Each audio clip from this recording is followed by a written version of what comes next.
Bienvenue à cet apéro-théâtre avec un magnifique texte d'Albert Cohen. Les amants et séducteurs font extrêmement caca.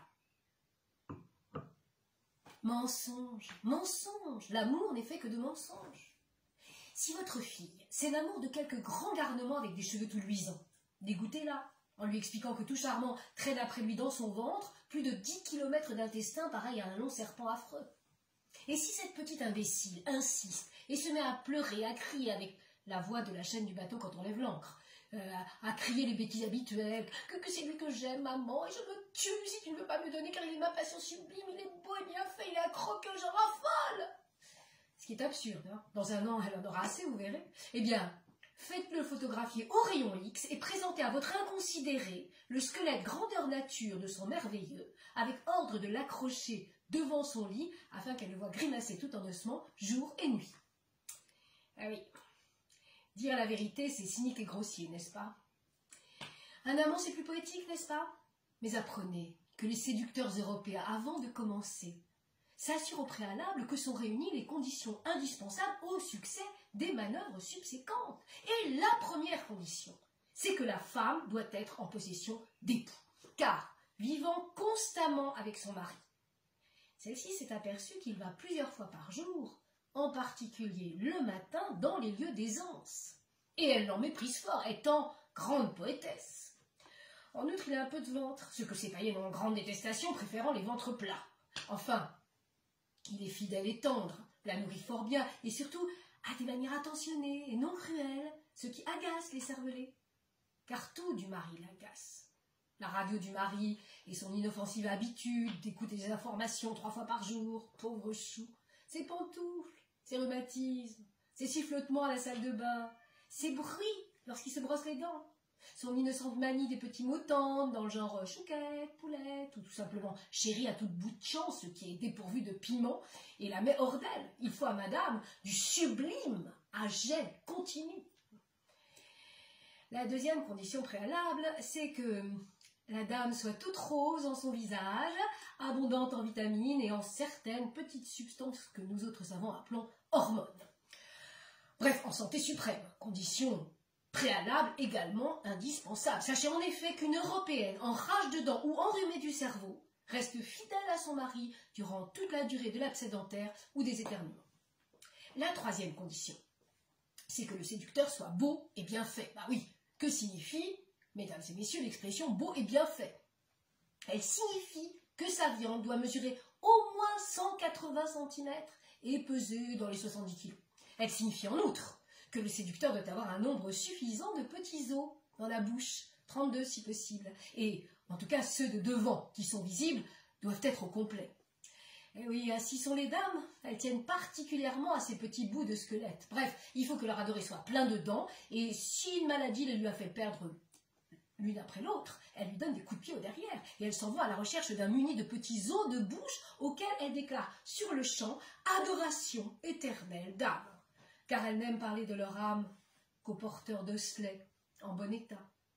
Pour vous prouver, mesdames et messieurs, que je ne mens point, je vous montrerai tout à l'heure des annonces de mariage découpées dans des journaux, et vous verrez que les jeunes filles, après avoir indiqué qu'elles croient à l'immortalité de l'âme, insistent fort sur les centimètres de fiancés qu'elles recherchent.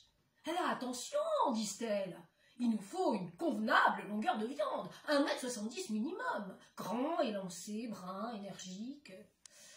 Alors, si un bon jeune homme se présente, honorablement connu dans son commerce, mais ne disposant que de 150 cm, si le malheureux se présente à la distinguée de l'annonce, qui est une pieuse de bonne famille, hein, raffoleuse de sentiments élevés, tout le temps parleuse de musique classique, savez-vous ce qu'elle dit au gentil jeune homme? Elle lui dit « Oh, minuscule, ne sais-tu pas que je ne puis goûter les qualités morales d'un fiancé que s'il a une convenable longueur viandeuse ?» Alors, fort indignée de la petitesse du candidat, elle le roue de coups et le laisse à demi-mort sur le plancher. Et sachez que même lorsque le prétendant est suffisamment long, s'il lui manque au devant une seule dent, elle lui crache aussitôt à la figure. Et voilà pour lui, pauvre, faute d'un misérable bout d'os d'1 centimètre. Il ne connaîtra jamais la douceur d'amour. Je le répète, mesdames et messieurs, car on ne saurait trop insister sur ce point. Les demoiselles européennes raffolent de larmes et de ce qu'elles appellent les réalités invisibles, mais elles exigent que les canines soient bien visibles. Et maintenant, réfléchissons encore plus philosophiquement. Que signifie ce besoin féminin de longueur de viande? Ce besoin, mesdames et messieurs, signifie adoration bestiale du coup de poing, car longueur de viande en bon état, et canines nombreuses, et poitrine énorme, et ventre plat, et énergie, toutes abominations dont elles sont gourmandes, sont preuves de la capacité de l'homme de donner des coups de poing. Et qu'est-ce qu'un coup de poing, mesdames et messieurs?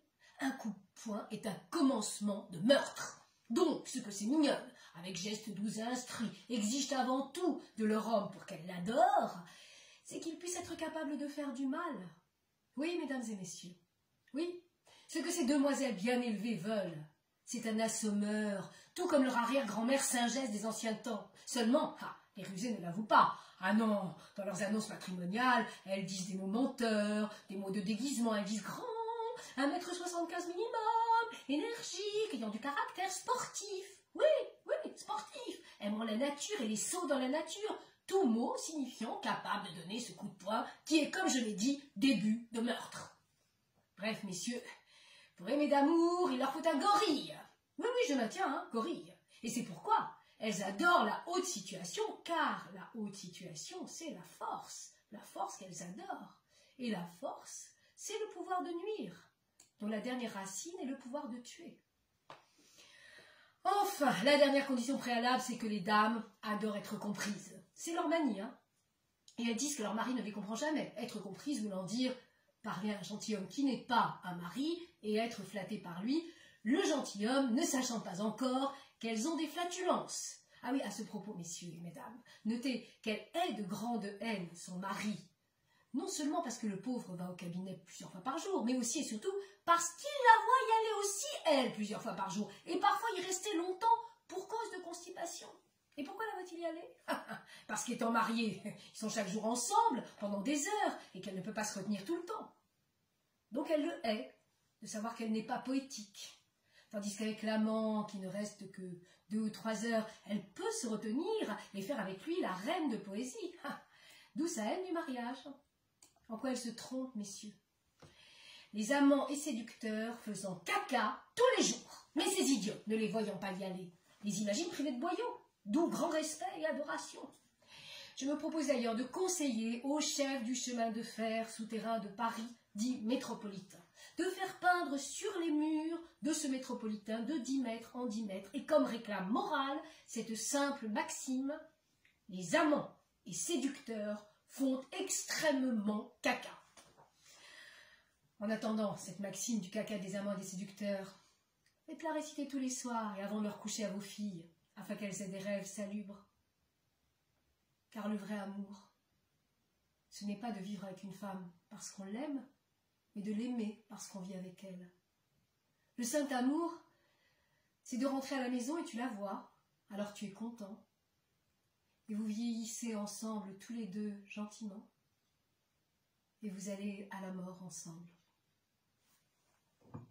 À la vôtre, cheers, santé, salut, l'echaim.